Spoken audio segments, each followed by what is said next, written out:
Okay. Come on. Let's get to the fucking news. What are we doing? I can't believe I'm saying this.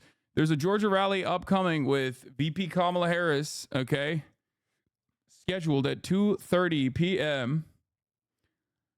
Trump is also holding a rally, or rather a campaign town hall in La Crosse, Wisconsin. That is at 4 p.m. Pacific. But before that, let's get started. Harris and Walz are returning to the campaign trail. What's going on there? Polls are actually showing that the Harris momentum is growing. There is a post-DNC bump, and you can see it now. Here's a Quinnipiac national poll showing Kamala Harris at 49% to Donald Trump's 48%. In their full release, Kamala Harris is up 2 in a multi-candidate field with RFK on the ticket, up 1 in a two-way. Okay. So we are going to be we're going to be paying some close attention to all that good stuff. Okay. Anyway, what will they learn from this? On that new Quinnipiac poll, 49% say Trump would handle the Gaza war better than Harris. Of course they are. You want to know why? Do you want to know why they say that? Because Trump keeps saying, I'm a fucking peace candidate. Okay. I'm a peace candidate. And people keep hearing that he's a peace candidate. People keep hearing the point that he keeps reiterating over and over and over again, where he says, no new wars under my administration, which is obviously a fucking lie, but it doesn't matter. Okay? No new wars under my administration, and is obviously a fucking lie, but it doesn't matter. People literally remember that, and then they look at like Ukraine, and they attribute that to Biden. They look at Gaza, they attribute that to Biden. Kamala Harris has an opportunity to separate herself from the Biden ticket on this issue. Okay? Are Americans low-key stupid? Americans are high-key stupid. They are high-key stupid, not low-key stupid. They're stupid as fuck. Harris's message wasn't working. Yeah, I saw this. Harris kept most of Biden's team in place, but the main architect of the Biden campaign messaging strategy, Mike Donilon, has fucking finally left and returned to the White House. So we shall see if this changes the pace at all. Okay? But you have to understand something. We're going to be looking at that Quinnipiac poll a bunch, okay? Why wouldn't they hear Trump say that he wants Israel to finish the job?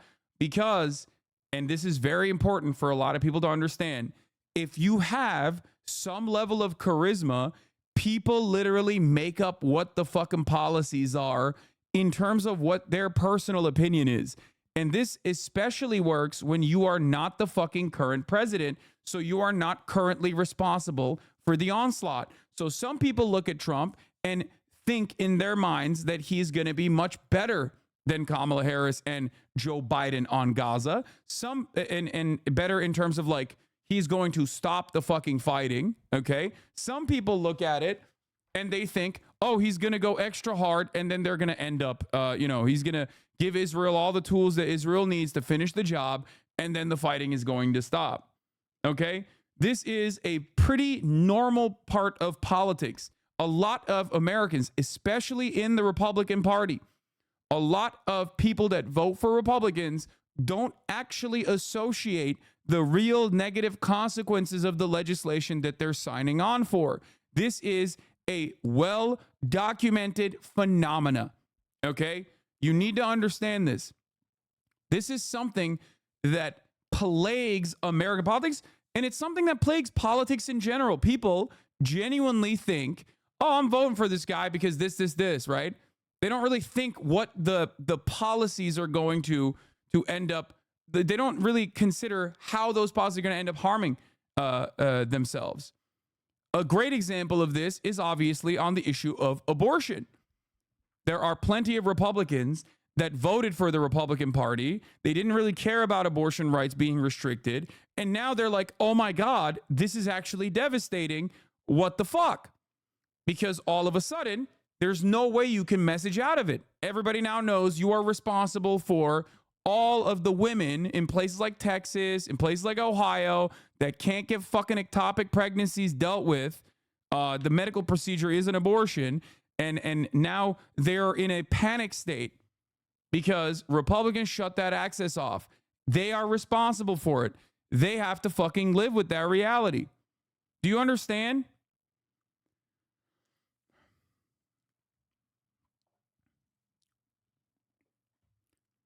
Yeah, Missouri, Amendment 3, enshrine a right to an abortion. Yes. No, 34%. Yes, 52%. President Donald Trump, 54%. Kamala Harris, 41%. Okay? Josh Hawley, 53%. Lucas Kunce, 42%.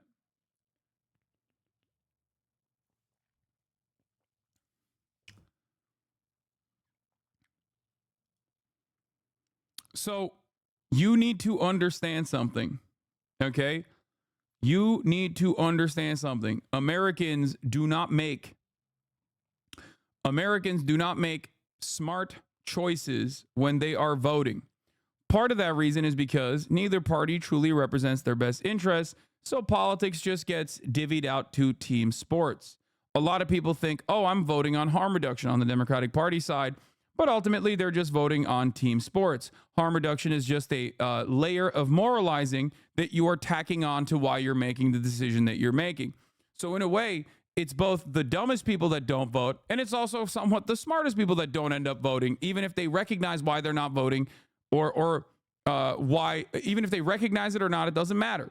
Ultimately, like, I wish more people would get activated to go out and vote, but the reality of the matter is, until either fucking side, and this is specifically the Democrats I'm talking about here, okay, until the Democrats actually actively communicate to broad majorities of the public that if voting for the Democrats will actually genuinely improve their lives, improve their material conditions in a meaningful way, and that the Democrats are actually on board with genuinely improving their lives in a meaningful way.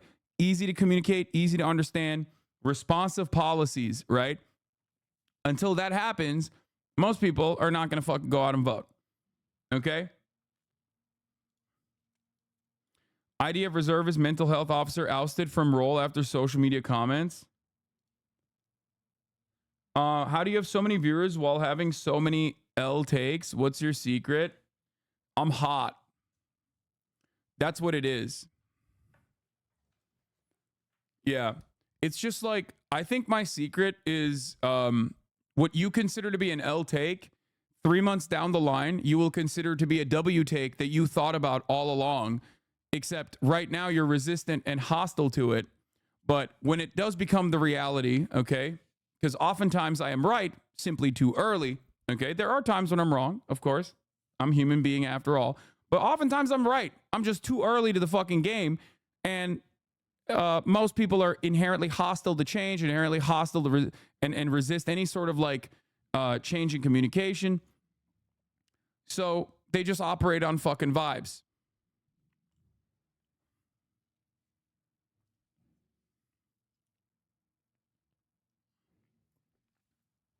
And then 12 months later, suddenly hate you and splinter off into a hater community. Of course. Yeah. I suspect this is already a person there. You know?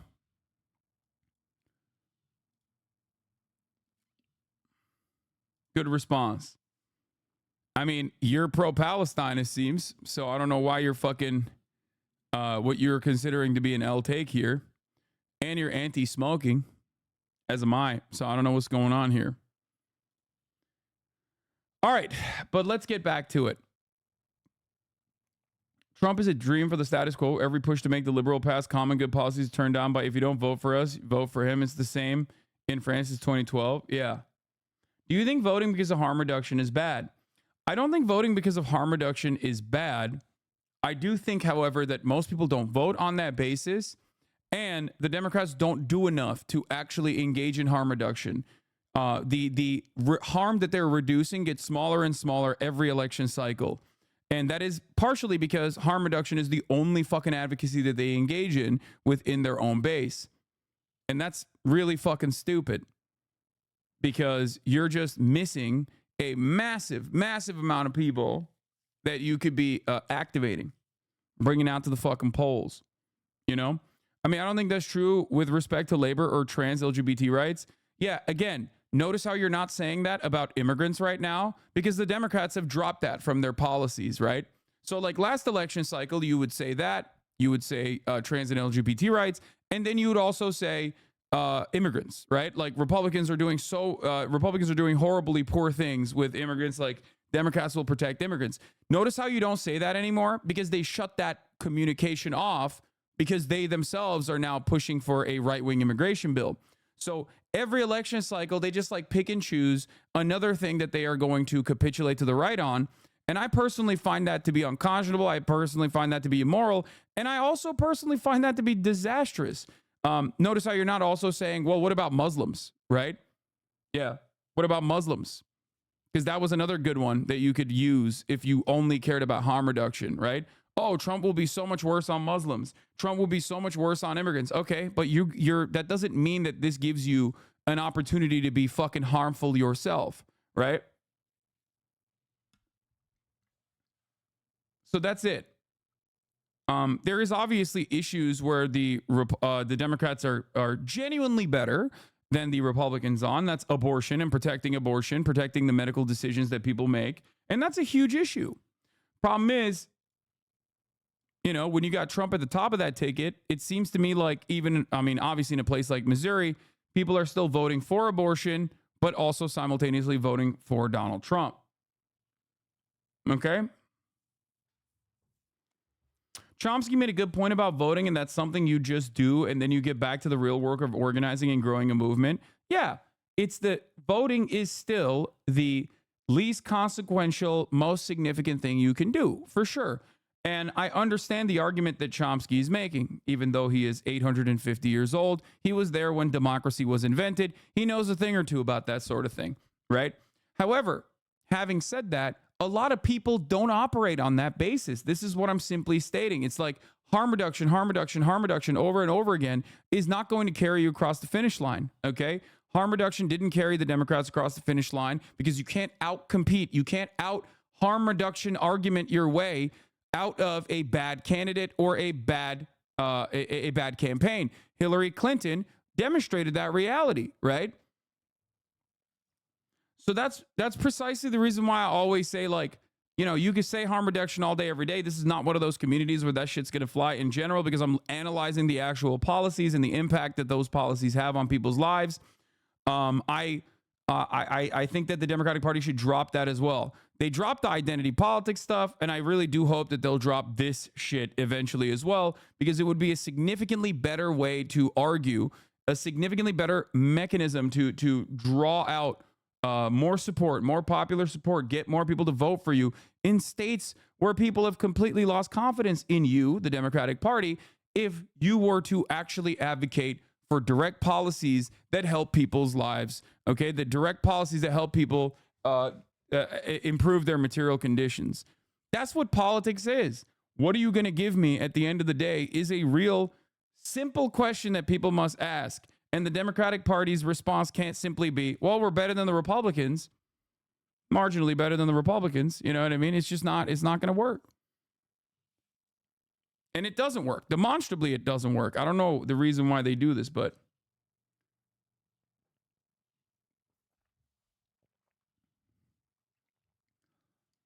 Harris is gaining on all the good polls, and then there are right-wing pollsters deciding to fuck the averages, Lamau, and then Emerson with a random grenade. Yeah, the thing is, Kamala Harris gaining on all of these good polls simply does not carry her across the finish line.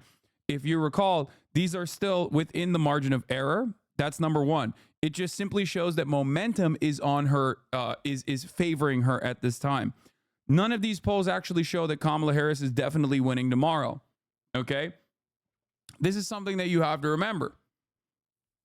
Now, obviously, post-convention bumps don't necessarily immediately lock you in. If that was the case, Dukakis would have been president. You know what I mean? Like, I think he got like a 12-point bump after the convention. Obviously, it didn't fucking matter. So, even with all of that, even with all of the, like, I obviously do care about polling. I'm not going to fucking sit here and be like, oh, it's 2020, polls were misleading. I'm not going to say that. 2016 was the last time that polls were like definitely off base. This shows momentum. That's a good thing. However, even if they showed a massive increase, right, post convention, for example, it still wouldn't necessarily mean all that much in terms of like what things may look like come November. Okay, I am a poll believer, as in like I do look at polls. I look at and analyze polls on a regular basis come when the election cycle comes around. But having said that, it's not the end all be all. There are examples where people are doing well post convention, get a big bump after convention, and then they end up losing. There are examples where obviously you don't see a massive bump post the convention and you end up winning. So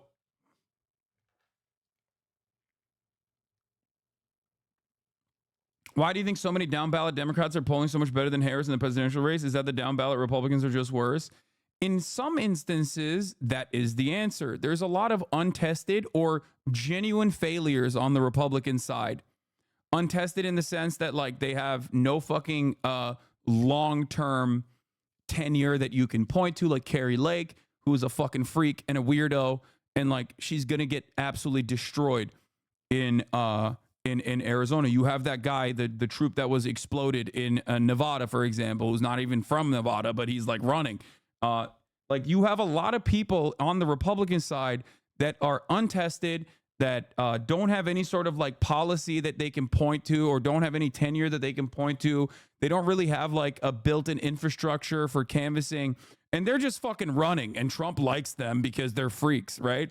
And that is actually part of the reason why in some of these races, the down ballot races are actually performing better than the top of the ticket. Having said that, however, okay, the other reason is, in my opinion, the other reason is because the Kamala Harris campaign is not doing a decent enough job separating themselves from the Joe Biden campaign. They have done that with like pricing, right? They've done that with grocery prices, but they haven't done a clean break on a lot of other stuff, including but not limited to Gaza. Okay, there are still a lot of things that are unpopular with the Biden administration that the Harris ticket has not actually communicated their way out of.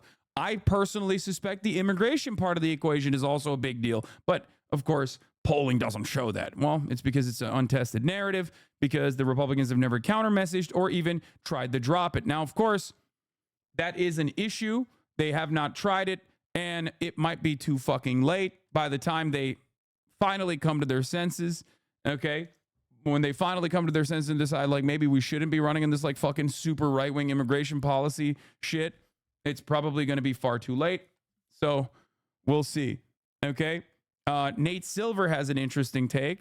Latest Nate Silver forecast, Trump's chances of winning are up +5 electoral votes, with Harris is at 272, Trump 266.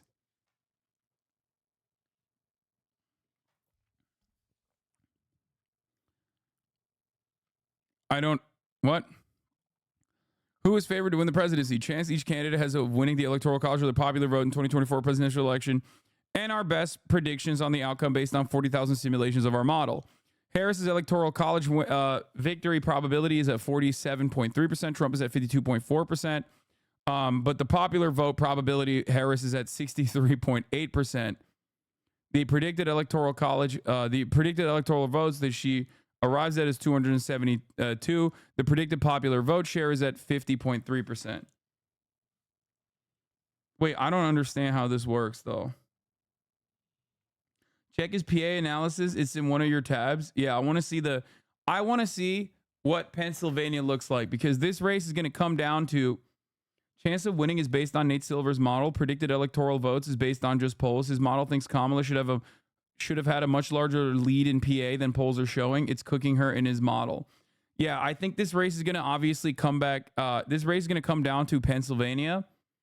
And obviously Trump knows that. They're playing defense in places like North Carolina. They're pumping a little bit in places like Georgia. But ultimately, I think it's just, Pennsylvania is the major part of this problem. And she's showing another problem. It's been a while since we've seen a poll showing Harris leading in Pennsylvania. A high-quality poll showing Harris ahead in PA would make a big difference right now.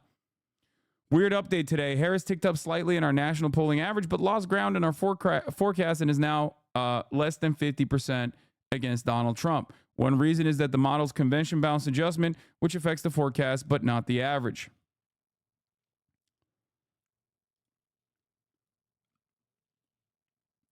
There's a large population of Arabs and Muslims in PA. The Gaza genocide could lose it. 170,000 registered Muslim voters. Kamala Harris needs every fucking vote she can possibly pick up. And what I find very frustrating about this, beyond the fact that every time I say at the top of the hour there's a 3-minute ad break, you guys fucking perk up, and it annoys me and it like fucks up my flow, even though there is a 3-minute ad break at the top of the hour. And if you no longer want to see those ads, all you need to do is subscribe for $6 or for free with a Twitch Prime by connecting your Amazon Prime account to your Twitch account. When you get one free Prime subscription a month, you can also get gifted a sub if you're lucky. Here's a 3-minute ad break now. What's really endlessly frustrating about this, what's endlessly frustrating about the Kamala Harris campaign strategy so far is that there are votes waiting to be picked up. There are votes waiting to be picked up. There is momentum that they can add to the Vibes campaign. However, the areas that they are going after, where they're going after, the people that they're trying to win over to their side are unimaginably stupid. One example I will give you is this. Okay, I saw this earlier today. Let me see if I can fucking find it. Okay.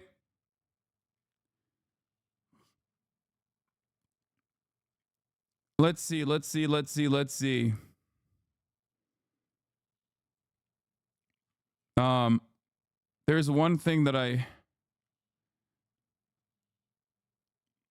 There's one thing I wanted to show you.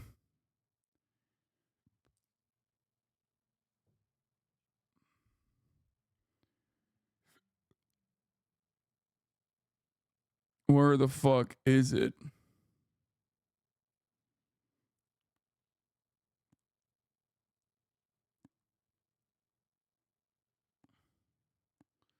Hold on.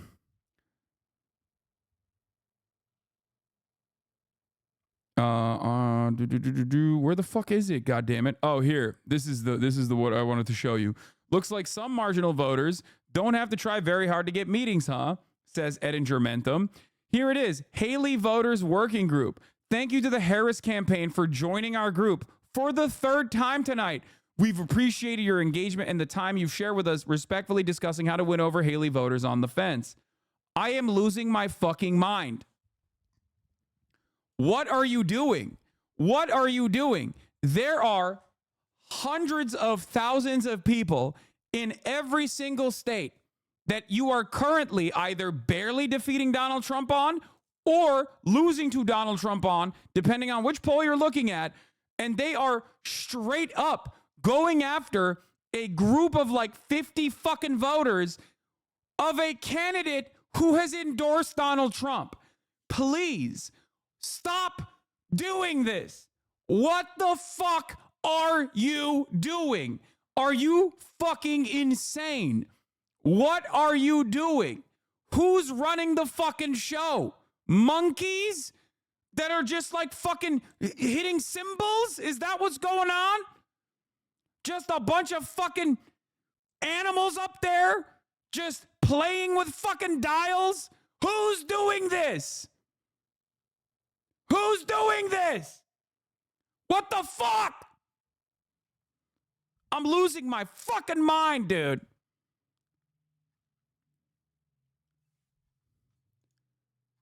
Holy shit.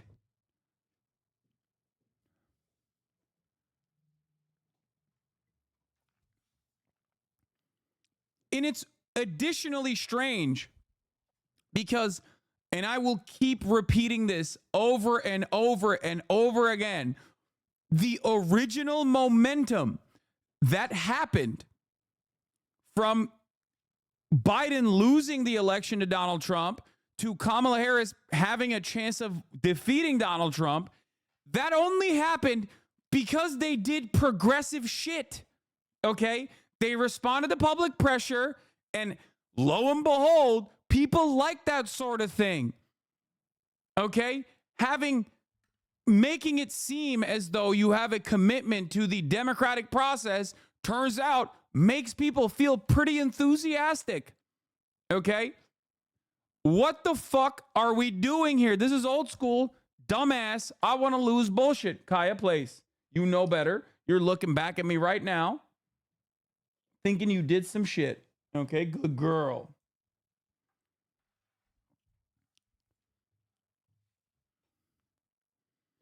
The only reason they're doing this is because the coalition will hold once the genocide in Gaza gets worse, and two, we go to war with Iran and China. I guarantee it.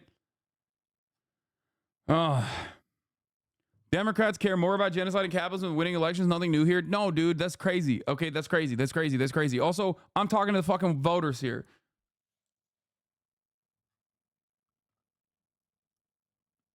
I don't get it. I don't get it. Like, how do you end up doing something? How do you end up making decisions that actually are bangers? Okay. And you immediately get this big boost. You get this response.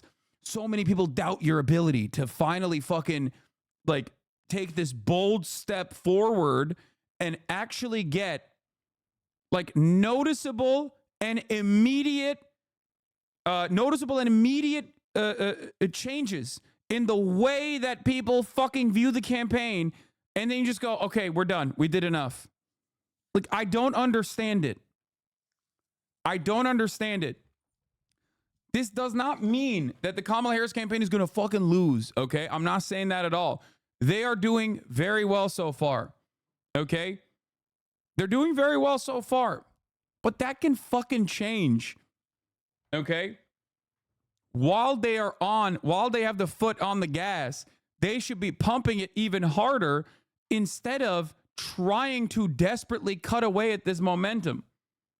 Walz is outstanding, best VP pick of my life. I know. That's why I don't get it. I don't get it. Why the fuck did you do that? If they had went with Josh Shapiro, okay, I'd be like, this is classic Democratic Party shit, you know? Classic. They went with what they perceive as the safe choice, even though it's not a safe choice. But what they perceive was like the calculated safe choice, okay? Somewhat conservative governor in a key state that they have to win. It's a must-win state. And they didn't do that. They didn't fucking do that. They went with Walz, which locked them into at least messaging around progressive policies. So I don't understand why the fuck they're like not continuing along with that, like with that agenda.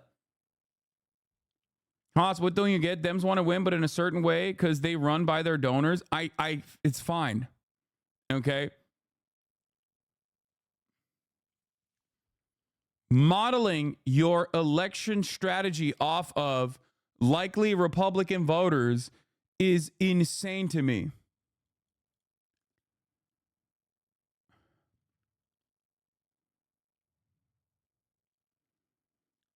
Okay.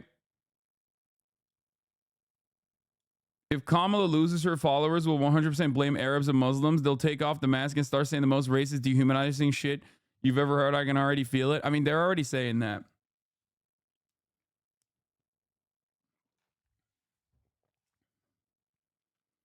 They didn't pick the guy for VP who was massively popular in Pennsylvania. Yeah, dude, you're right. You're right, dude. Massively popular in Pennsylvania.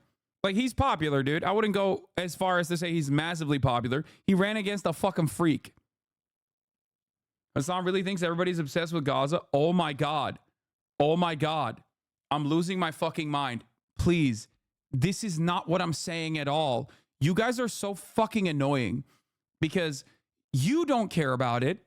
Okay. I care about it, but that's not the argument that I'm making. There are people who care that would be on board with the ticket, but that's not the only thing that I'm talking about right now. I'm talking about like moderating your messaging on the issue of dealing with the economy. You know what I mean? I wasn't even fucking talking about Gaza in this situation. You're the one who brought it up because liberals are fucking gross, okay? Just such little freak bitches who just desperately want to fucking lose. And in that stupid fucking death spiral, they want to point their fingers at like other people. Oh, it must be the Muslims. It must be Gaza. Shut the fuck up, dumbass. That's not what I'm talking about, okay?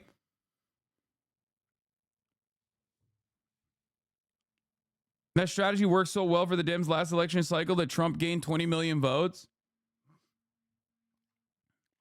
Yeah, I'm like, I'll literally be talking about fucking healthcare. I'll be talking about like genuinely actively communicating policy prescriptions to people's like people's problems that they perceive in their day-to-day lives, and like running a campaign on issues like that. Okay, not like a boring, annoying, nerdy Elizabeth Warren style campaign, but like a closer to a Bernie, like a populist campaign where you're like, people are suffering, we're gonna solve it. Okay, we're gonna put more fucking bread on your table. We're going to make sure that it's easier for you to have a roof over your fucking head. We're going to solve these issues.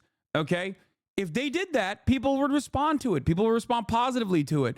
And it's crazy to me that like there's Democrats in here who turn around and go, oh, actually, you think everybody cares about Gaza. First of all, why are you openly admitting that like Americans are selfish, bloodthirsty fucking losers when there's a goddamn genocide happening and they don't give a fuck? Secondly, you're objectively incorrect. Obviously, it's not the most salient issue for a lot of Americans, but plenty of Americans, like broad majorities of Americans, want to fucking stop the fighting in Gaza, okay? So shut the fuck up. You're objectively wrong on every aspect of this conversation. Like, I don't understand it. I don't understand why you can be so wrong and so confident in how fucking wrong you are. Ain't nobody's here saying like, oh, the number one thing that Americans care about is like the ongoing genocide in Gaza. I never said that. I don't believe that. Okay? Because that is objectively not true. But according to the CBS poll, 61% of Americans oppose weapons aid to Israel's assault in Gaza. 77% of Democrats and 63% of self-identifying moderates reject U.S. weapons aid to Israel. 77% of the under 30 demographic oppose weapons aid to Israel. 75% of Black Americans, 66% of women, 56% of white college graduates. This is not like, this is just an easy gimme, okay? It's just waiting right there. You're talking about hundreds of thousands of voters across multiple fucking states, especially when you are in margins of barely fucking getting a victory in a lot of these key states that you have to get. When you say every vote counts and then you fucking turn around and go, but not those votes, well, then every vote doesn't count. That's an easy dub. It's sitting right there. Fuck.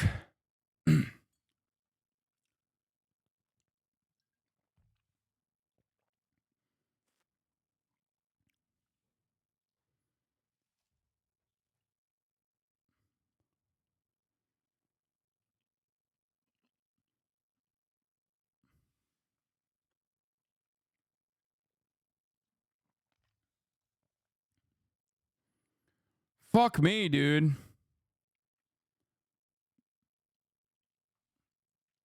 Like, it's just right there, dude. It is right there, okay? It is right there. Easiest dub of my life. Okay? Easiest W of anyone's lives is just standing right there. It's like marijuana decriminalization or legalization at the federal level. It's a thing that the Democrats could just do tomorrow and people would be on board with it. Okay? It's one of those things. It's like, it's just there. And they never hit that button, ever. I don't know why they're so scared of hitting that button. I don't know what the fuck the problem is. I genuinely don't understand it. It's like a free vote situation. Okay? This doesn't mean that it's like the number one issue. Like, out of all of these people that are polled, they're not saying they're not going to vote for Kamala Harris if she doesn't get this done, okay? Nobody is saying that. But having said that, there are Kamala Harris, the closer she is associated to Biden on this issue, on Gaza, the worse she is going to poll on this issue, the worse she's going to hemorrhage votes. Biden and Kamala Harris right now are seen as objectively unpopular on Israel. Objectively.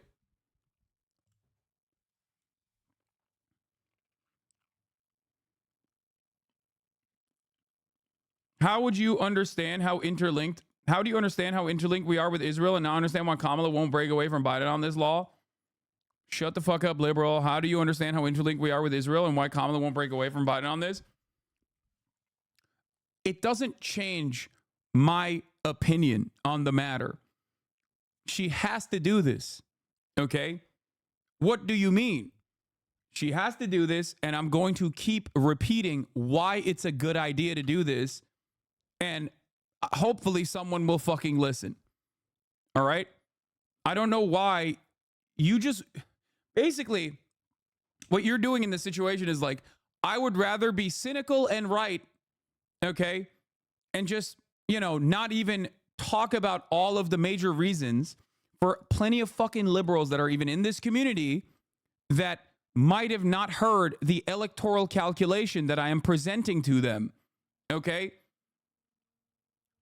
That is the reason why I don't talk about this from a morality standpoint when talking about Israel in terms of why the campaign should move in this direction. I talk about it as a bloodless, sociopathic electoral calculation. Why do I do that? Because there are plenty of liberals who are very afraid of Donald Trump winning the election, but they don't give a fucking single shred of a shit about Gaza. Okay? That's it. That's the reason why I'm doing this. Chatters, we're doing electoral politics. I don't know why some leftist chatters act so smug. Exactly.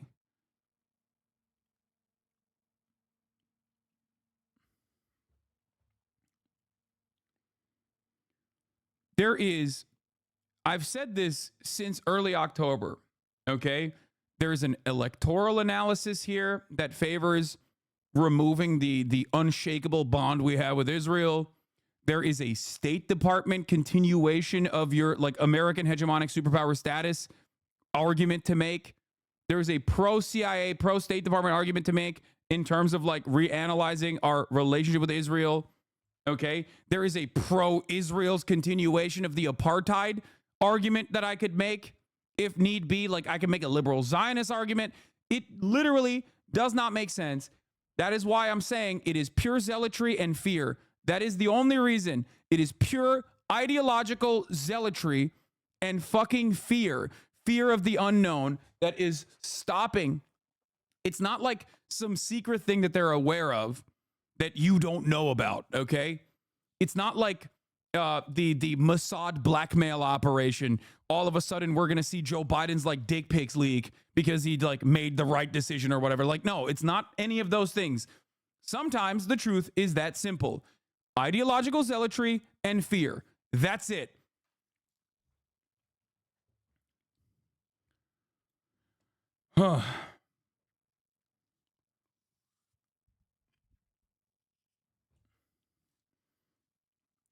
As a reminder, chat, AIPAC is not unbeatable and is not so powerful as they want you to believe they are. Exactly. They've dumped 100 million so far.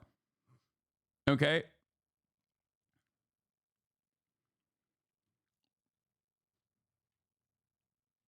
I mean, I would take a peek. Yeah, we're not going to see Joe Biden's meat anytime soon, but you already know it's big, okay? Hunter Biden's cock is relatively large. His brother's penis is relatively large. He probably has a fat one. Let's be real, okay? Another fucking big hog having president who had to drop out because of his unpopular war. LBJ was the other one. All right. Anyway, having said all of that, let's get to Harris and Walz returning on the campaign trail. For the White House, Vice President Kamala Harris and Tim Walz hitting the road in the battleground state of Georgia for a second day as Donald Trump gets ready to blitz critical swing states. Our chief White House correspondent, Mary Bruce, is on the trail in Savannah, Georgia. Mary, good morning. Hey, Wick, good morning. Well, the Harris campaign sees real opportunity here in Georgia. They are hoping to expand the map, put this key state firmly back in play, now with less than 70 days to go. This morning, Kamala Harris is gaining ground in the critical Sun Belt states. Harris and running mate Tim Walz boarding their campaign bus in Georgia, a state where Donald Trump has been leading. But this morning, a new Fox News poll shows Harris now up by 2 points.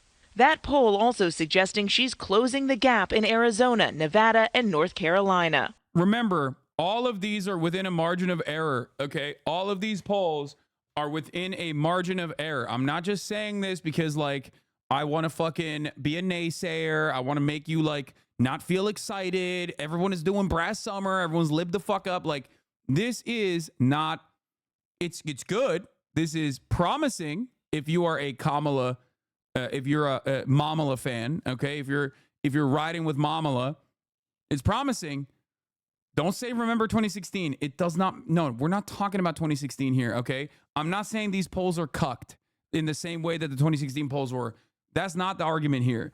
The argument here is that they are still within a margin of error, and therefore, this does not spell a broad victory in the way that you think it does, especially when you factor in Pennsylvania, okay? Remember that. Remember that when you look at these numbers, okay? Yeah, margin of error is plus minus 3. In battleground Georgia, a state President Biden won narrowly in 2020, Harris and Walz reaching out to rural voters, hoping for a repeat victory. In Hinesville, greeted by the Liberty County High School Marching Band. My previous job to this was, of course, public school teacher and coach, which I wear with pride. Walz leaning into his own rural roots in Minnesota. His experience as a social studies teacher and former high school football coach now central to their campaign message. The ticket then stopping for barbecue in Savannah, out shaking hands and snapping selfies. Harris well aware she can't just rely on those urban centers like Atlanta in a race expected to be so close. Trump also hitting key states targeting the Rust Belt, today in Michigan and Wisconsin. I mean, yeah, this is a good way to look at it as well, for sure. Individual national polls. Love people reacting to the polls when you can just look at this holistic picture instead, courtesy of Vote Hub, that shows A/B rated pollsters only. Okay.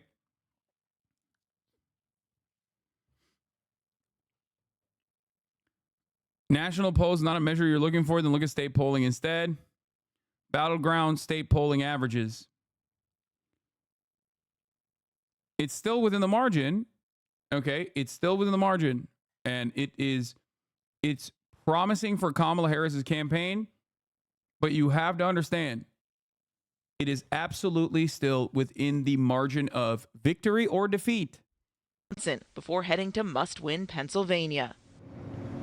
Just because of the way votes total, most past the 270 involve PA. To win without PA, you would have to win most of the rest of the swing states. Yeah, Arizona, Nevada, Wisconsin, Michigan, North Carolina, and Georgia. Doing that and losing PA is pretty unlikely.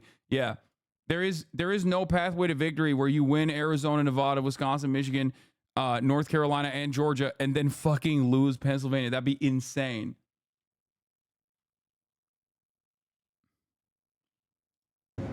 Now here, like you would have to run such a good campaign in all of those other places, but such a bad one in Pennsylvania. I don't know how the fuck that would happen.